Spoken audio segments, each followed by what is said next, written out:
बिस्मिल्लाहिर्रहमानिर्रहीम। स्टार्ट करते हैं। मैन्युफैक्चरिंग का क्वेश्चन है, कोशिश करेंगे 30 मिनट्स के अंदर अंदर हो जाए। May June 21 paper 33।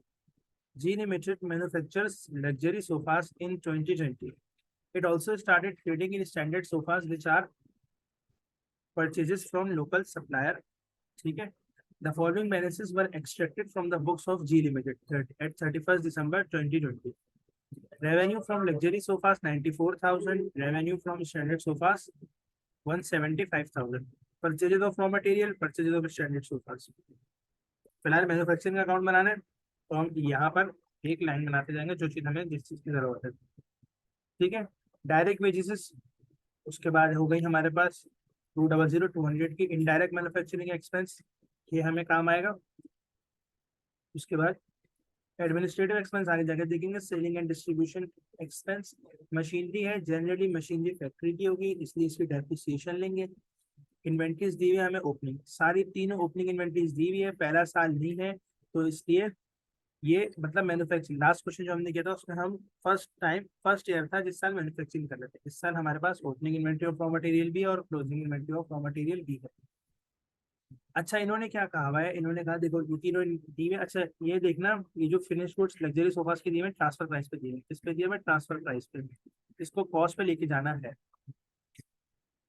अच्छा इन्होंने क्या कहा, the markup on cost of production for 2019 was 20%।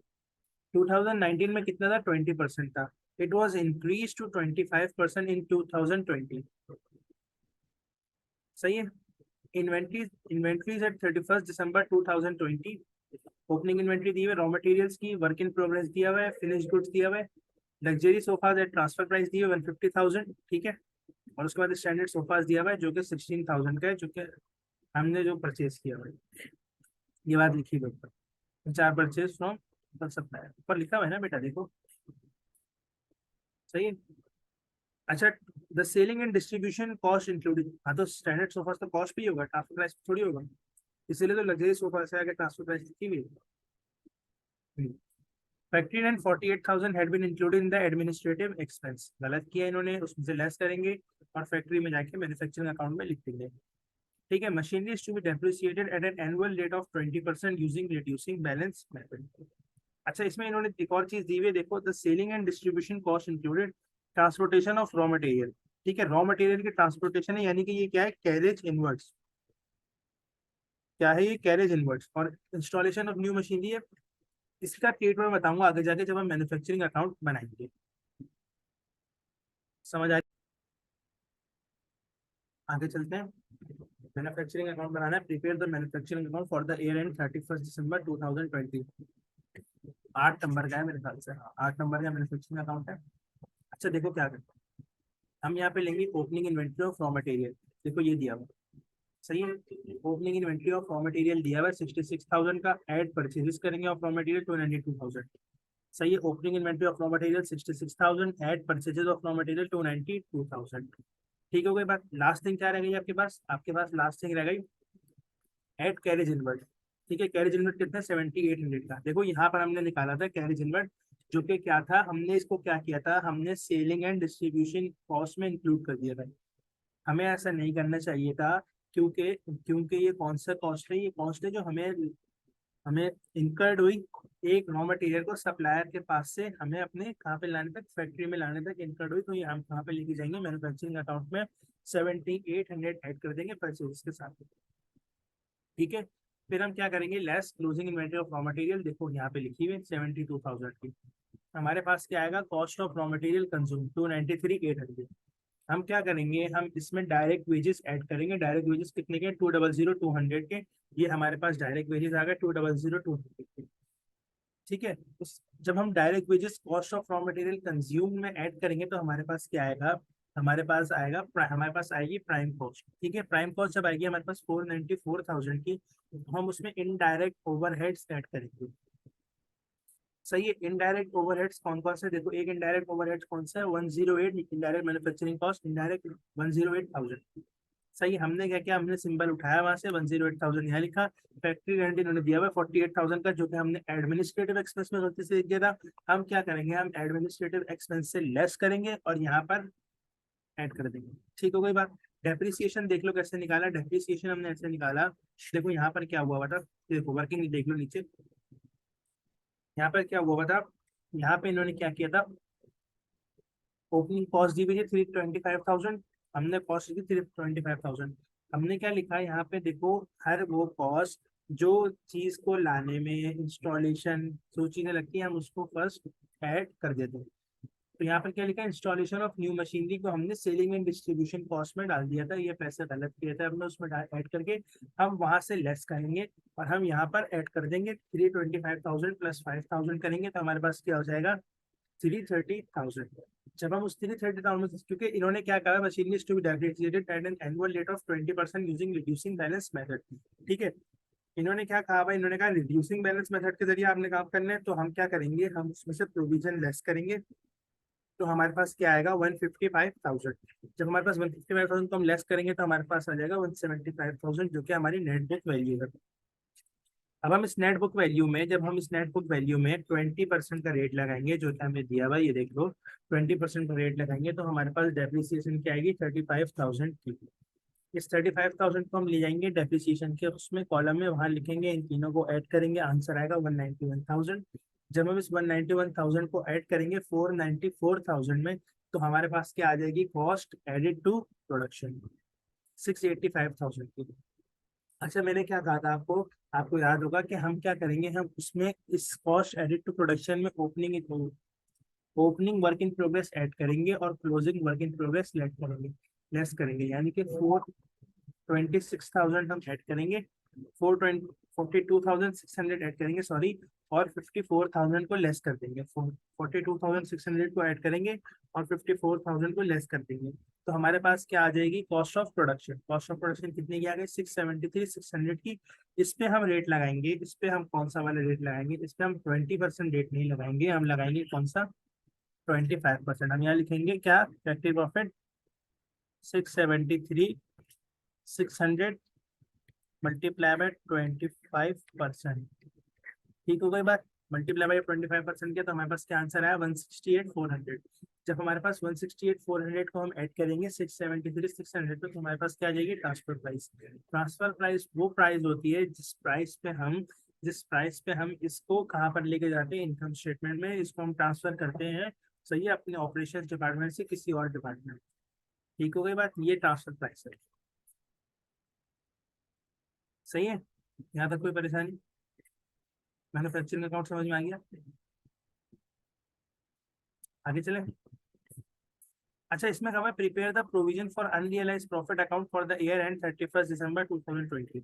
अच्छा देखो हमने कैसे निकाला, अब मैं तुम्हें बताता हूँ, देखो कैसे निकाला हमने, क्या किया, यहाँ पर हमें दिया हुआ है फिनिश गुड्स 126,000 की, हमने क्या किया, हमने किया 126,000, ये किस पे दिया हुआ है इन्होंने, ट्रांसफर प्राइस पे। मैंने आपसे कहा था जब ट्रांसफर प्राइस हो कुछ नहीं करना, 20/120 करना है, क्यों, क्योंकि ये क्लोजिंग में ओपनिंग में पड़ा हुआ है हमारे पास, तो हम इसमें क्या करेंगे, मल्टीप्लाई बाय 20/120, सही है, सिंपल इजी रखना, कुछ भी नहीं करना। 126,000 ओपनिंग में पड़ा हुआ है हमारे पास, सही है। लास्ट ईयर रेट हमने 20% का लगाया, इस साल हमने रेट चेंज किया है, तो हम क्या करेंगे 126,000 इंटू 20/120।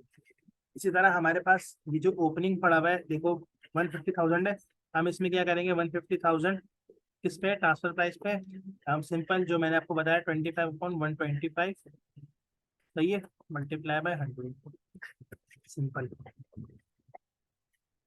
ठीक है भाई, यहाँ तक कोई परेशानी।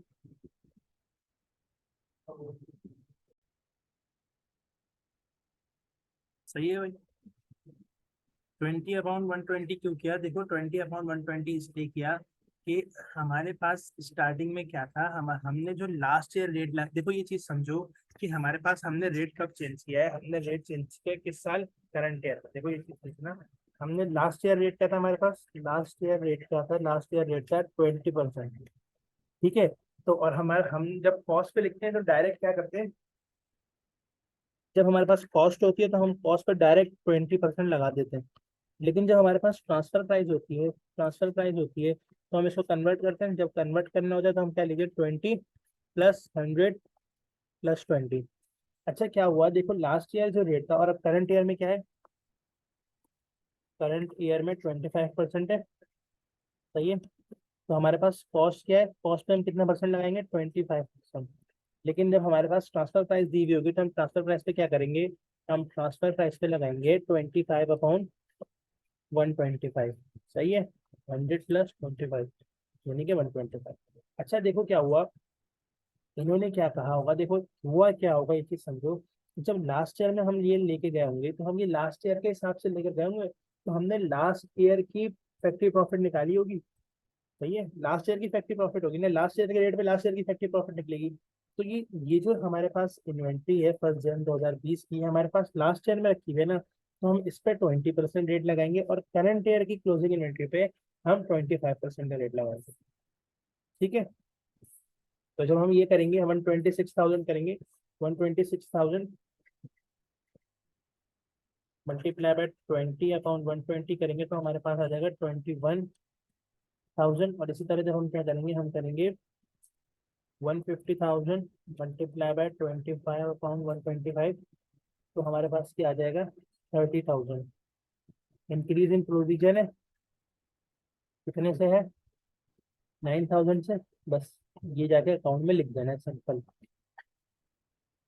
देख लो ऐसे किया, ये ओपनिंग है, ये क्या है, ओपनिंग है, ये क्या है, क्लोजिंग है, ठीक है। सिंपल यहाँ पे रखा, opening balance BD 21,000, balance CD 30,000, income statement increase in provision लेगा 9,000, सिंपल खत्म। अच्छा सवाल क्या है, explain the treatment of unrealise profit in G limited statement of financial position at 31 December 2020। सही है, your answer should refer to the relevant accounting concept. ये कह रहा है explain the treatment of unrealise profit, ठीक है, in the statement of financial position. यानी कि हम जब बैलेंस शीट बना रहे होंगे, स्टेटमेंट ऑफ फाइनेंशियल पोजीशन बनाएंगे तो क्या करेंगे, देखो क्या हुआ, luxury sofa should be stated at cost, सही है।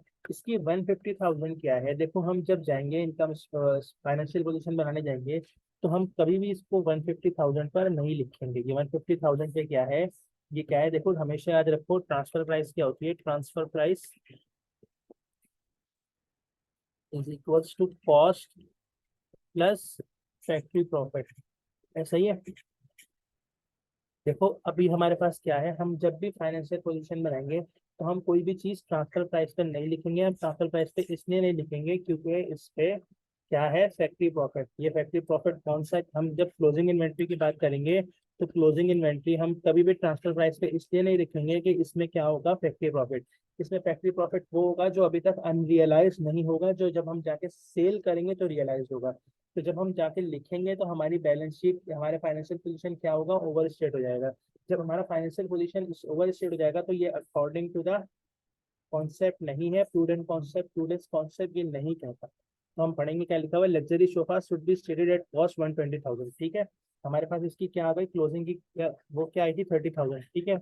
और ट्रांसफर प्राइस क्या है, ट्रांसफर प्राइस है 150,000, ठीक है। कॉस्ट हमने निकालनी है और फैक्ट्री प्रॉफिट क्या है 30,000। तो यहाँ ऐड हो रहा है, मजा के लेस हो जाएगा, तो हमारे पास कॉस्ट क्या आ जाएगी, कॉस्ट इज इक्वल टू 120,000। सही है, यहाँ तक कोई परेशानी, सही है।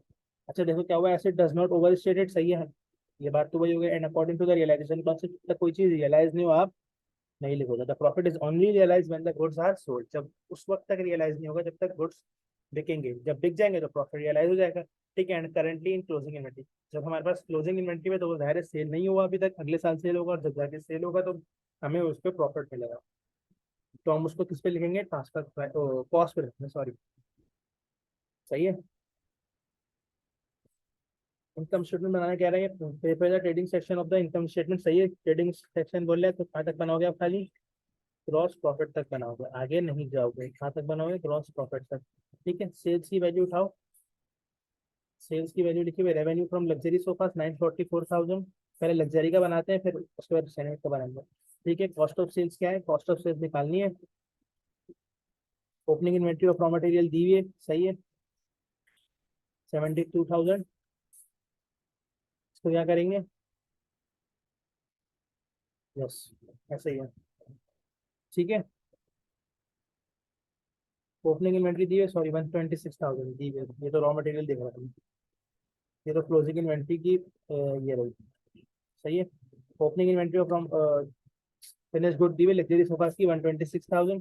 ठीक है, यहाँ लिख दिया। एड प्रोडक्शन, प्रोडक्शन करोगे जो हमने लिखी 842,000 हमारे पास जाएगी, ट्रांसफर प्राइस लेके जाएंगे उधर। क्लोजिंग इन्वेंट्री 150,000 की ये दी हुई। सही है। उसके बाद हमारे पास क्या आ जाएगा, हमारे पास आ जाएगा cost of sales 126,000 plus 842,000 minus 150,000, 818,000 हमारे पास क्या आ गई कॉस्ट ऑफ सेल्स। जब हम 944,000 में से 818,000 माइनस करेंगे तो क्या आ जाएगा 126,000, जो कि हमारे पास ग्रॉस प्रॉफिट है।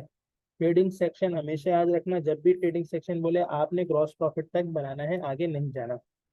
सही है, आगे चलें। स्टैंडर्ड सोफास की बात करते हैं। स्टैंडर्ड सोफास का रेवेन्यू कितना है, 175,000 है। ठीक है, रेवेन्यू लिखेंगे, हमने इस साल परचेज करना शुरू किया है, ओपनिंग इन्वेंट्री कुछ भी नहीं होगी स्टैंडर्ड सोफास की, कुछ भी नहीं लिखेंगे, जीरो लिखेंगे। ठीक है,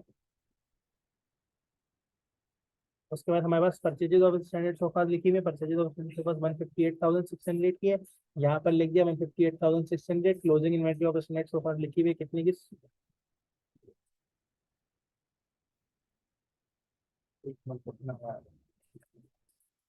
16,000 की क्लोजिंग इन्वेंट्री है। सही है, 16,000 की क्लोजिंग इन्वेंट्री लिख दी यहाँ पे।